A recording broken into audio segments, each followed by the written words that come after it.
worries. So this is how it works. So we already started recording.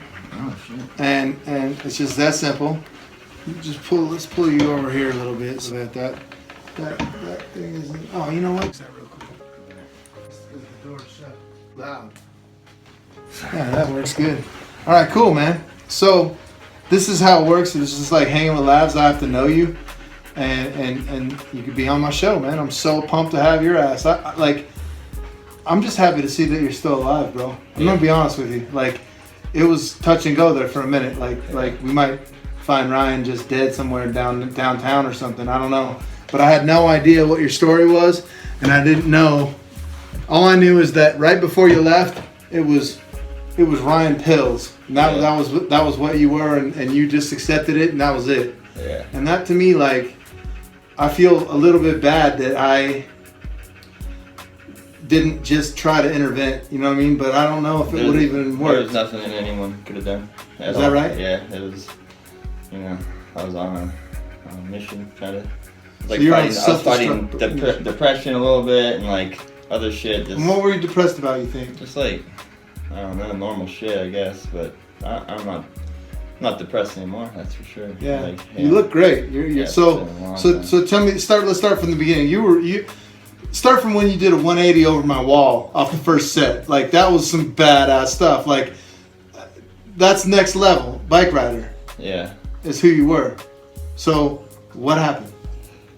I don't know. I was riding every day, and then shit started to slow down a little bit when I moved to Portland. And so you moved to Portland from Vegas? Yeah, I moved to Portland for a year. Okay. And then started getting into drugs up there a little bit, and then. Like what kind of drugs? It's like weed and then pills, and. Okay. Like, realized I was addicted to pills when I was up there, because when I didn't have it, I got sick, and I was like, oh fuck. So I just kept getting more pills. Getting pills from like friends and stuff? Like, well, yeah, just drug dealers, friends, doctors. Like, right. I was on like when I broke my wrist, that was like kind of like when I started doing like pills a lot. Like, really? Yeah, I already had my knee injury, and I didn't do pills at that point because I didn't want to get addicted, and so I just kept getting injured and taking pills, and then the doctor cut me off when I moved back here, and then I was like, fuck. I was on the street buying pills for like super expensive prices, and then found heroin. And then, oh my god, and then you went from pills to heroin. Yeah. And shooting heroin. Yeah, and then eventually shooting heroin. Oh my god. And then smoking meth, and then all that. Smoking meth, shooting heroin. Yeah. Like, from a top BMX pro. Yeah. To that. Yeah. Holy shit. It was pretty crazy. Man, Ryan, I'm fucking so glad to see you, man. I'm starting to find out, like. I'm so glad to see you, man. Yeah, I'm starting to find out a lot of people are in the same position as me. Like, really? Yeah, like a lot of riders I knew back in the day, they've been like Facebooking me, telling me like, oh, I'm doing the same shit, like, Really? Yeah, like dudes that you used to know. Yeah, and no. Mike Downey, he's 10 months sober. Like, if you remember him. Yeah, I know him. Yeah. He's doing really great too, but he's in the program too, like me. Oh, good. Yeah, good.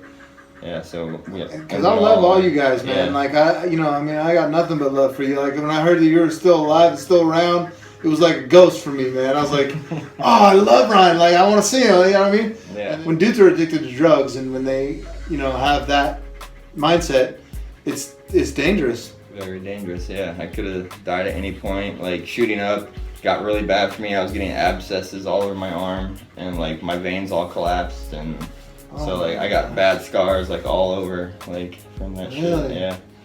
So it's I was pretty close a few times to like overdose. I overdosed a couple of times, but came back. So you got arrested for doing drugs? Yeah, arrested for having drugs on me, and then I was going out and stealing shit to support my habit, like from stores, and that I was in and out of jail probably like 15 times, and like this last time I was like finally done, like just because I was at a point where if I didn't have heroin, I was sick for weeks, like dying sick. Oh my so I'd be in jail cold turkey off heroin, and just dying in jail, you know. Just like, dying. Like dying. They took me to the hospital a few times, put me on IVs, and like yeah, I was over it this time, and thank God I had like a 5-month sentence this time, and then they put me in drug court, and then so I'm like, basically I cannot do. I'm on probation. If I do drugs, I go to prison. Right. Yeah. Oh man. Yeah. That is so big. So, but you know, getting back into BMX, it's fucking amazing. All the old friends, we're all going back out to the skate parks every weekend. Like, nice. Yeah, so. Hell yeah, dude. We're back on it. We're all helping each other out. That's great, man. I love it. Yeah.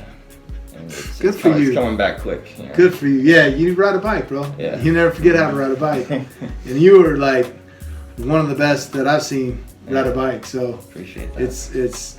It's really, man, I'm so pumped to have you here, man. That's you did one of the coolest things that's ever been done in my backyard, which was 180 over the wall like nothing. Yeah. And that was awesome. Like go off the first lip, 180 over the wall, and we put a board back down there, right? Yeah, I remember that, dude. Like it was yesterday. And I hit my head, dude, and I still remember that. No, that's cool. I was like, I wonder if he's gonna remember yeah, who man. I am. Like shit. No, totally, dude. I totally remember you. Yeah. Yeah, that's awesome, man. So now what are you doing these days? Working full time, going to counseling, and then riding. So what would you suggest? Like if you had you to talk to like 5 years ago or whatever, you know, like what would you tell yourself? You know, because like what could have gotten you out of that, man? Like you have to get out. You have to decide for yourself. No one else can decide for you. Like you have to be ready to do it. Like I had many times people try to intervene, and really I went the opposite way, you know. And so it's tough. It's not easy to come back from that shit. So I suggest going to jail because they have nurses and they're watching you all the time. You cannot get drugs, so you basically get it in your mind like, okay, I'm not gonna do drugs, so you kind of push it out of your mind, and then you get past that bad first like 2 weeks of being sick, and then you slowly integrate back into life, you know, like push-ups, eating, like everything. It's like I was 130 pounds when I went to jail this last time, and then I got out at 200 pounds in 4 months. Like I put on 70 pounds. Good for you. Yeah, so. Hell yeah. And now I'm starting to establish myself. Like drug court's good because it kind of slowly gets you back like into society. Like they tell you not to get a job the first 3 months, just work on recovery. So I did that. I've been taking advice from everybody, counselors, everything. Good. And you're just totally soaking it in. Yeah. And doing exactly what they say. My mind's made up. Like that's good. As if it was made up when I was on heroin. I'm doing heroin. Right. Now I'm not doing heroin, so it's just not even a thought in my head anymore. Good. Yeah. Good, bro. If you put being sober in your sight, then I have no doubt that you can do it because I ride a bike. Yeah. And somebody that has that much dedication to something, to ride a bike that good, can do anything.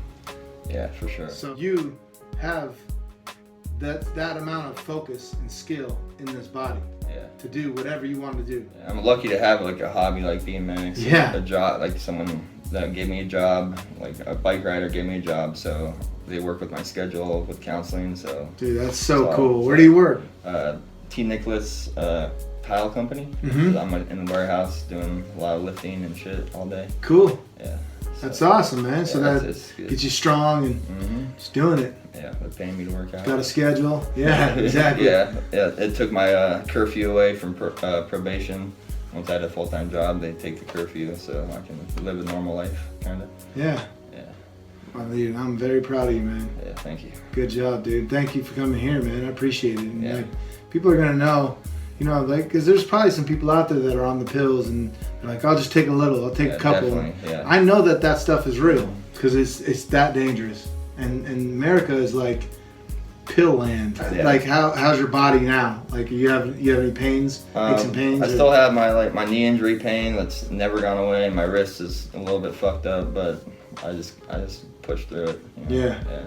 Well, like ibuprofen every once in a while, but. Yeah, that's all right. Yeah. I mean, ibuprofen ain't gonna get you down messed up. So yeah, that's cool, man. Well, I'm very proud of you, bro, and thank you so much for being here, man. These things are kind of short. They're just nice and easy and simple, man. Appreciate it, brother. Good to see you, man. Good to see you. Ryan Mills.